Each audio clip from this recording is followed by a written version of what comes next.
जय गुरु जी। संगत जी, आज है सोमवार का दिन। बहुत ही अच्छा दिन होता है, शिव जी का प्रिय दिन होता है। तो आज हम शुरू कर रहे हैं अपना शिव पुराण का पाठ दोबारा से।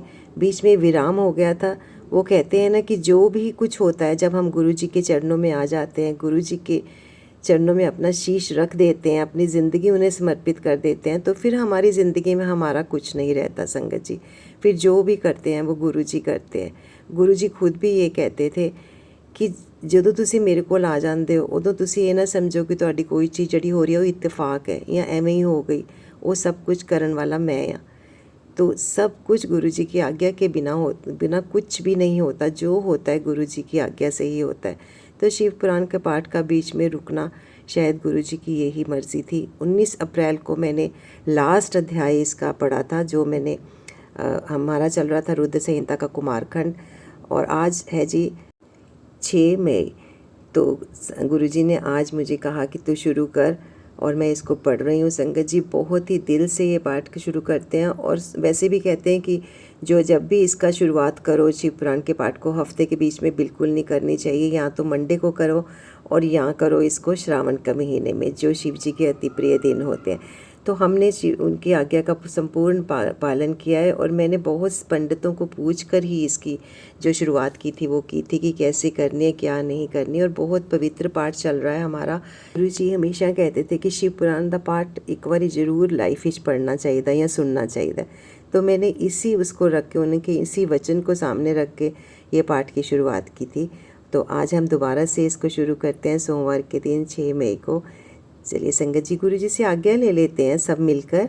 ओम नमः शिवाय, शिव जी सदा सहाय। ओम नमः शिवाय, गुरु जी सदा सहाय। हमारे प्यारे गुरु जी के चरणों में कोटि कोटि नमन, अनंतम अनंतम शुक्राना। आज हम क्या पढ़ेंगे इसमें, ये देखते हैं।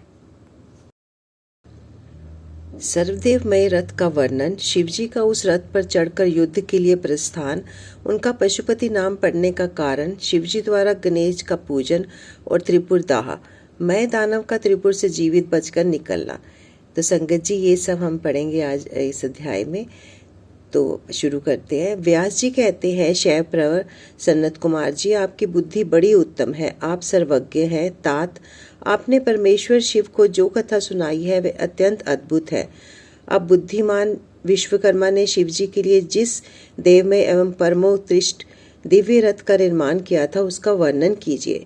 सूर्य जी कहते हैं, मुने, व्यास जी की यह बात सुनकर मुनीश्वर सन्नत कुमार शिव जी के चरण कमलों का स्मरण कर कर बोले, महाबुद्धिमान मुनिवर व्यास जी, मैं शिव जी के पाद्यों का स्मरण कर कर अपनी बुद्धि के अनुसार रथ के निर्माण कथा का वर्णन करता हूँ। सुनो। तदंतर विश्वकर्मा ने रुद्रदेव के लिए बड़े यत्न से आदर पूर्वक सर्वलोकमय दिव्य रथ की रचना की। वह सर्वसम्मत तथा सर्वभूतमय रथ सुवर्ण का बना हुआ था। उसके दाहिने चक्र में सूर्य और वाम चक्र में चंद्रमा विराजमान थे। दाहिने चक्र में 12 अरे लगे हुए थे, जिनमें 12 सूर्य प्रतिष्ठित थे, और बायां पहिया 16 अरों से युक्त था, जिनमें चंद्रमा की 16 कलाएं विराजमान थी। उत्तम व्रत का पालन करने वाले विपेंद्र, अश्विनी आदि सभी 2700 नक्षत्र भी उस वाम चक्र की ही शोभा बढ़ा रहे थे। विप्रश्रेष्ठ 6 ऋतुओं रथ का अग्रभाग हुआ और मंदराचल ने रथ की बैठक का स्थान ग्रहण किया। उदयाचल और अस्ताचल ये दोनों उस रथ के कुबर हुए। महामेरु अधिष्ठान हुआ। शाखा पर्वत उसके आश्रय स्थान हुए। संवत्सर उस रथ का दिवेग, उत्तरायण और दक्षिणायन दोनों लोहधारक, मुहूर्त, बंधुर, रस्सा, कलाएं उसकी कीलें हुई। काष्ठाएं उसका घोड़ा, नासिका रूप का अग्रभाग, क्षण, अक्षदंड, निमेष, अनुकर्ष, नीचे का काष्ठ और लव ईशा दंड हुए। त्रिलोक उस रथ का वरूथ, ऊपरी पर्दा तथा स्वर्ग और मोक्ष ध्वजाएं हुई। अभ्रमु ऐरावत की पत्नी और कामधेनु जुए के अंतिम छोर पर स्थित हुए। अव्यक्त प्रकृति उसका ईशा दंड, बुद्धि, नंदबल, अहंकार, कोना और पंच महाभूत उसका बल थे। मुनिश्रेष्ठ इंद्रियां उसे चारों ओर से विभूषित कर रही थी। श्रद्धा उस रथ की चाल थी। उस समय वेदों के छहों अंग ही उनके भूषण और पुराण, न्याय, मीमांसा तथा धर्मशास्त्र उभूषण हुए। संपूर्ण शुभ लक्षणों से युक्त बल संपन्न श्रेष्ठ मंत्र घंटा के स्थापन हुए और वर्णन तथा आश्रम उसके पाद बने। सहस्त्र फणों से सुशोभित शेषनाग बंधन रज्जु हुए और दिशाएं तथा उपदिशाएं उसके पाद बनी।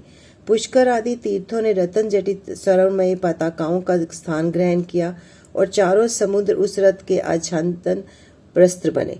गंगा आदि सभी श्रेष्ठ सरिताओं ने सुंदरी स्त्रियों का रूप धारण किया और समस्त आभूषणों से विभूषित हो हाथ में चंवर यत्र तत्र स्थित हो वे रथ की शोभा बढ़ाने लगी। आवाह आदि सातों वायुओं ने स्वर्णमय उत्तम सोपान का कार्य संभाला। लोकालोक पर्वत उसके चारों ओर का उप सोपान और मानस आदि सरोवर उसके सुंदर बाहरी विषम स्थान हुए। सारे वर्षाचल उसके चारों ओर के पाश बने और नीचे के लोगों के निवासी उस रथ का तल भाग हुए। देवादिदेव भगवान ब्रह्मा लगाम पकड़ने वाले सारथी हुए और ब्रह्मदेव ओंकार उस ब्रह्मदेव का चाबुक हुए। अंकार से विशाल छत्र का रूप धारण किया। मंदराचल पार्श्व भाग का दंड हुआ। शैलराज हिमालय धनुष और स्वयं नागराज शेष उसकी प्रत्यंचा बने। श्रुति रूपणी सरस्वती देवी उस धनुष की घंटा हुई और महातेजस्वी विष्णु बाण तथा अग्नि उस बाण के नोक बने। मुने चारों वेद उस रथ में जुतने वाले 4 घोड़े कहे गए हैं। उसके बाद शेष बची हुई ज्योतियां उस अश्वों की भाभूषण हुई। विष से उत्पन्न हुई वस्तुओं ने सेना का रूप धारण किया। वायु बाजा बजाने वाले व्यास आदि मुख्य मुख्य ऋषि वाहक हुए। मुनीश्वर अधिक कहने से क्या लाभ, मैं संक्षेप में बतलाता हूँ कि ब्रह्मांड में जो कुछ वस्तु थी वह सब उस रथ में विद्यमान थी। उस समय बुद्धिमान विश्वकर्मा ने ब्रह्मा और विष्णु की आज्ञा से उस शुभ रथ का तथा रथ सामग्री का निर्माण किया था। सनत कुमार कहते हैं, महर्षि, इस प्रकार के महान दिव्य रथ में जो अनेक विद्य आश्चर्यों से युक्त था, वेद रूपी अश्वों को जोत कर ब्रह्मा ने उस शिव को समर्पित कर दिया। शंभु को निवेदित करने के पश्चात जो विष्णु आदि देवों के सम्माननीय एवं त्रिशूल धारण करने वाले हैं, उन देवेश्वर की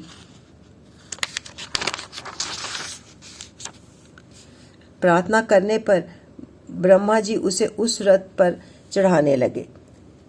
तब महान ऐश्वर्यशाली सर्वदेवमय शंभु रथ सामग्री युक्त उस दिव्य रथ पर आरूढ़ हुए। उस समय ऋषि देवता गंधर्व नाग लोकपाल और ब्रह्मा विष्णु भी उनकी स्तुति गा रहे थे। गान विद्या विशारद अप्सराओं के गण उन्हें घेरे हुए थे।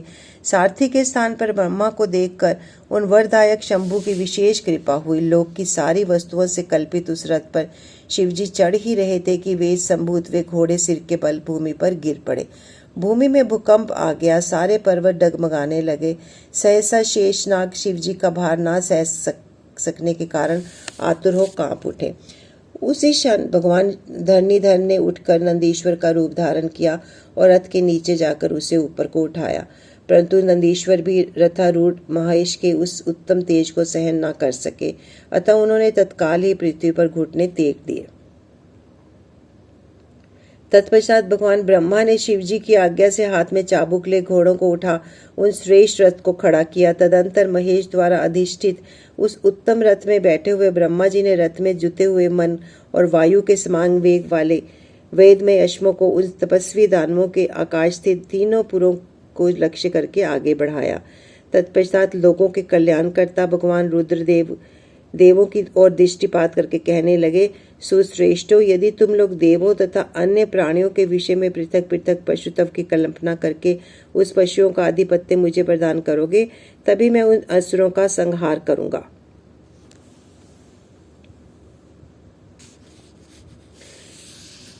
क्योंकि वे दैत्य श्रेष्ठ तभी सारे मारे जा सकते हैं, अन्यथा उनका वध असंभव है।